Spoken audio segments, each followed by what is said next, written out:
Breaking news, dating testigo versus Duterte itinalaga bilang bagong DILG Undersecretary. Senator Ping Lacson binuking na mag-ate Cayetano di umano ang may alam at ang sasakyang ginamit ni Bato upang makapasok sa Senado. Pia Cayetano idinanay ito. Alan Peter Cayetano inako. Korte Suprema sinabing hindi ito gumawa ng anumang interim o urgent measures sa plea ni Senator Bato de la Rosa na humingi ng pansamantalang restraining order laban sa posibleng pag-aresto ng International Criminal Court. Senator Bato de la Rosa mahuhuli na nga ba anytime soon? Isa sa mga nasa narcolist na si dating Mayor Mabilog na appoint bilang DILG Undersecretary ni PBBM. Na-appoint bilang Department of Interior and Local Government DILG Undersecretary si dating Iloilo City Mayor Jed Mabilog na pinangalanan ni dating Pangulong Rodrigo Duterte na isa sa mga protektor umano ng pinagbabawal na gamot sa Visayas. Kinumpirma ng Malacanang at DILG Secretary John Vic Rimulya nitong May 13, 2026 na nanumpa si Mabilog. Matatanda ang umalis ng bansa si Mabilog noong 2017 matapos ang mga akusasyon sa kanya at bumalik lamang noong 2024. Naalala naman ng mga netizens ang mga nangyari noon. Aniya baka balikan ni Mabilog si Bato. Sabi ng mga netizen, hala tama si Bato nga pala yung inutusan ni Digong papuntahin si Mayor Mabilog sa Krame. At ginagarantiyahan ni Bato si Mayor pero tinawagan ni Mayor ang kaibigan niyang kolonel at sinabihan siyang huwag pumunta kasi yayariin siya sa Krame. Tiempo may speaking engagement siya sa Japan that time. Yan ang kwento ni Mayor sa Congress. Ayon pa sa ibang netizens na payback time daw iyan. Siya ang inutusan ni Digong na patumbahin si Usek Mabilog. Sabi nga ng Korte Suprema na hindi ito gumawa ng anumang interim o urgent measures sa plea ni Senator Bato de la Rosa na humihingi ng pansamantalang restraining order laban sa posibleng pag-aresto ng International Criminal Court. Inatasan din ng SC ang mga respondent, kabilang ang DOJ, NBI at PNP na magsumiti ng kanilang mga komento sa loob ng hindi na extendable sa panahon ng 72 hours. Inutusan din si De La Rosa na maghain ng kanyang tugon sa loob ng 72 hours matapos matanggap ang komento ng mga respondent. Samantala, pumasok na ang Philippine Marine sa second floor ng Senado. Mahuhuli na nga ba si Senator Bato de la Rosa anytime soon? Hindi ka naman si Senator Ping Lacson na Cayetano ang may alam tungkol sa pagdating ni Bato sa Senado. Aniya, ang pagkakaalam ko at least silang dalawa lang mag-ate ang nakakaalam tungkol kay Bato na darating dahil ang pagkakaalam ko, nakasakay si Bato sa kotse ni Senator Pia. Pinabulaan na naman ito ni Pia Cayetano, subalit inako ito ng kapatid na si Alan Peter Cayetano. Narito panoorin natin ang kabuong detalye. Resolution number 395, four of whom, despite differences, I have my respects, except for one, Mr. President, are urging Senator Ronald De La Rosa to voluntarily surrender to the peoples of the proper authorities and seek judicial remedies in accordance with the Constitution and applicable laws and rules. Mr. President, I respectfully oppose this resolution on the ground that the moment Senator De La Rosa surrenders, he will be immediately brought outside Philippine territory and deprived of the protection and remedies of Philippine laws and courts. To surrender Senator De La Rosa is to effectively surrender Philippine sovereignty itself. The International Criminal Court Pre-Trial Chamber 1, Mr. President, has confirmed that it issued a warrant of arrest against Senator De La Rosa on November 6, 2025. It unsealed the warrant only on May 11, 2026. The warrant orders the arrest and surrender of Senator De La Rosa. Under Article 102 of the Rome Statute, to surrender Senator De La Rosa is to deliver him to the custody of the ICC in the Netherlands, a foreign jurisdiction where Philippine laws have no force and Philippine courts can do nothing. While the sponsors pretend that they want Senator De La Rosa surrendered to authorities in the Philippines, in reality, they want him handcuffed, dragged to the airport, dumped on a plane, and banished to the clutches of the ICC in the Netherlands. While the sponsors claim they want Senator De La Rosa to avail of Philippine judicial remedies, in reality, they want him removed from territorial jurisdiction of the Philippine courts and therefore deprived of the rights and remedies that every Filipino enjoy under our laws and constitutional protection of due process. In fact, Mr. President, if the sponsors will have their way, the Senator De La Rosa is transported to the Netherlands. The constitutional issues now pending before the Philippine Supreme Court will become moot and academic. The Philippine Supreme Court will be ousted of jurisdiction and prevented from fulfilling its constitutional mandate. There will be no end to this constitutional crisis, for in the years to come, the ICC, with much delight, will pick us up one by one, Mr. President. Only the Supreme Court, Mr. President, can stop this nonsense. The sponsors of Senate Resolution number 395 cited the service of warrants of arrest on the late former Senator Juan Ponce Enrile, former Senators Laila de Lima, and former Senator Antonio Trillanes. But please take note, Mr. President, they did not mention that their co-sponsor, Panfilo Lacson, evaded service of arrest warrant. The sponsors acknowledged that the late former Senator Enrile, former Senator De Lima, and former Senator Trillanes were all subjected to arrest warrants issued by local courts. For the record, Mr. President, all of them have exercised their rights under Philippine laws and availed of Philippine judicial remedies. Yet the sponsors are blind to the peculiar situation of Senator De La Rosa. Unlike the late Senator Enrile et al., who face arrest warrants issued by Philippine courts, Senator De La Rosa is facing an arrest warrant issued by the ICC, a foreign court which jurisdiction the Philippines does not recognize anymore. Moreover, unlike the former Senator Enrile et al., who availed of the rights and remedies of Philippine laws and courts, Senator De La Rosa will be deprived of all this, as he will be banished to foreign land on the other side of the planet, beyond the reach of Philippine laws, and forever detached from his family and constituents.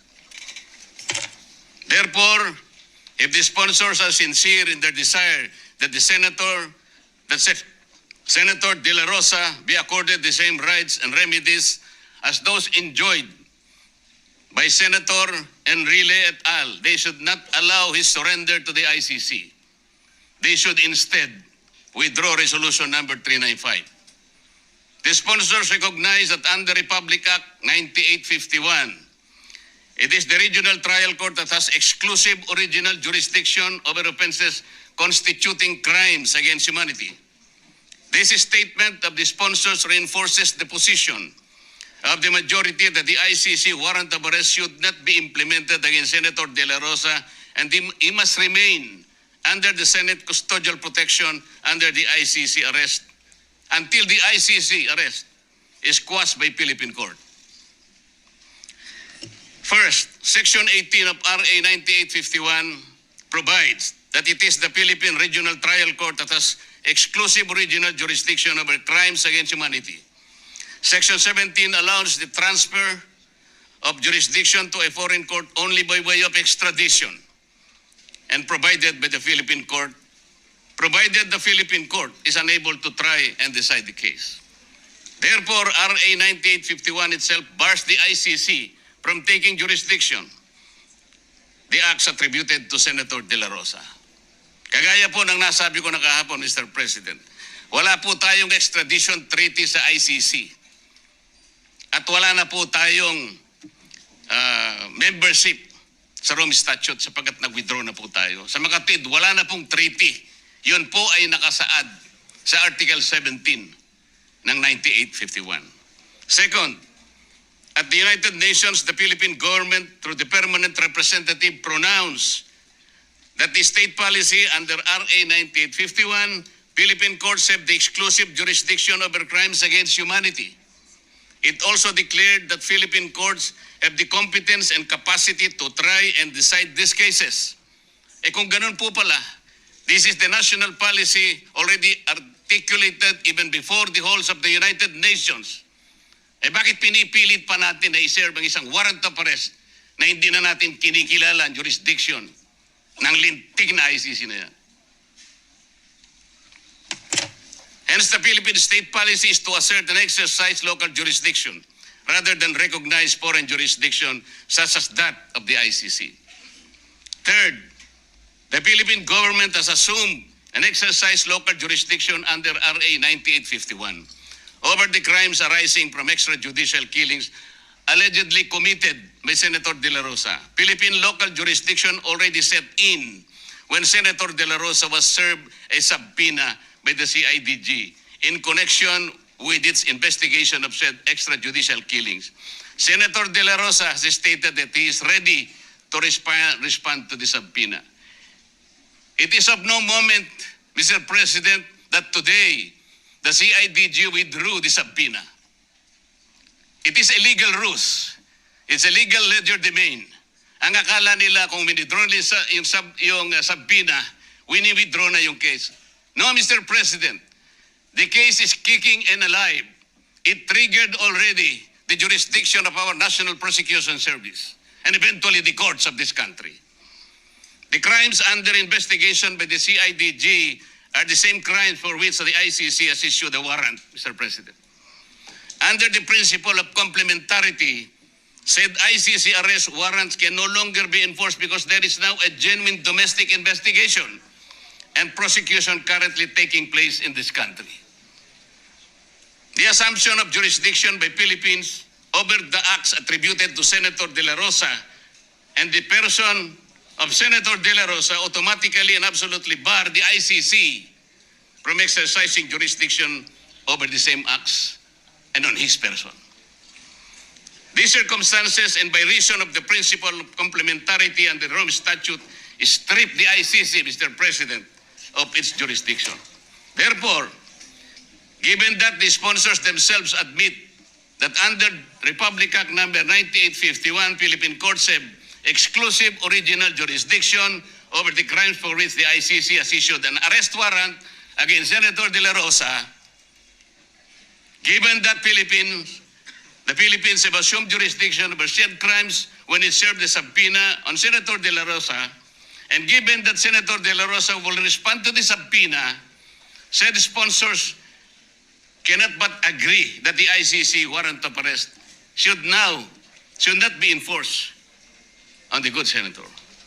It should be borne in mind, Mr. President, that the protective custody granted to Senator De La Rosa is for the sole purpose of ensuring the following. First, that only Philippine warrant of arrest, not an ICC warrant of arrest, will be enforced against him. Second, upon service of Philippine arrest warrant, he shall enjoy all the rights and privileges granted by the Constitution and the laws of the Philippines. Third, that he can avail of all Philippine administrative and judicial remedies and processes. Fourth, he shall remain in Philippine territory where he can exhaust all said administrative and judicial remedies and processes. And finally, and most important of all, the jurisdiction that the Philippines has assumed over his alleged crimes under R. 9851 must be exercised to the total exclusion of the ICC. Finally, Mr. President, the sponsors of Senate Resolution number 395 question the constitutional and statutory basis of the resolution granting De La Rosa, Senator De La Rosa, the protective custody of the Senate. These purposes, Mr. President, are legitimate. They do not contravene any Philippine law. In fact, they ensure that the Philippine laws are respected and enforced in Philippine territory to the exclusion of the Rome Statute. that the Philippines no longer recognize by reason of its withdrawal therefrom. The protective custody granted to Senator De La Rosa addresses not only an extraordinary threat to his liberty, but also an existential threat to the integrity of the Philippine Senate, and by extension, a grave peril to the independence of the Republic itself from foreign interference. It is a threat emanating from a source that the Philippine Constitution laws did not anticipate.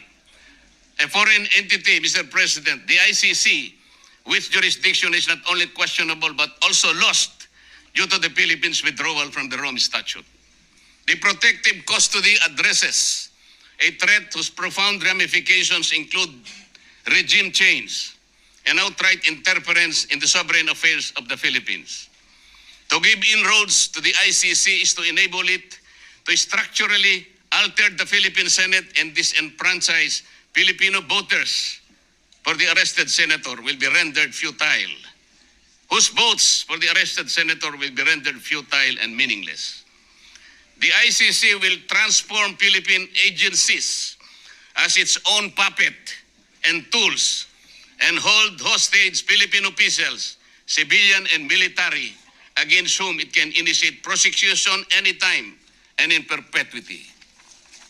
The Senate's custodial protection is born out of self-preservation, which is the first law of nature for both men and institution, Mr. President. The Philippine Senate has granted custodial protection to witnesses in order to ensure the continuity and integrity of its legislative hearings. It is with more reason that it can and should grant custodial protection to its members to enable them to discharge their mandate unmolested by a foreign entity like the ICC and its local tentacles and subalterns. The Philippine Senate and its members enjoy privileges and immunities under the Constitution and laws so that they may discharge their functions effectively, efficiently. Specific privileges and immunities were designed to address the usual disruption to these functions. However, they did not anticipate disruptions from a foreign source. Thus, a purposive interpretation of the Constitution and laws is necessary in order for the Philippine Senate to meet new forms and sources of challenges. For this reason, Mr. President, it adopted Resolution Number 44 and implemented the same with respect to Senator De La Rosa. The Philippine Supreme Court did not also see it coming. It has to do its job and rise to the occasion, Mr. President. In the end, the dignity and integrity of the person of Senator De La Rosa, as well as of any member of the Senate, including the sponsors, represent the dignity and integrity of the institution of the Philippine Senate vis-a-vis foreign interference. Resolution number 395 will weaken its dignity and in the process destroy its integrity as an institution that stands as the last bastion of democracy. Dapat lamang na ibasura ang resolution number 395. Maraming salamat po, Ginoong Pangulo.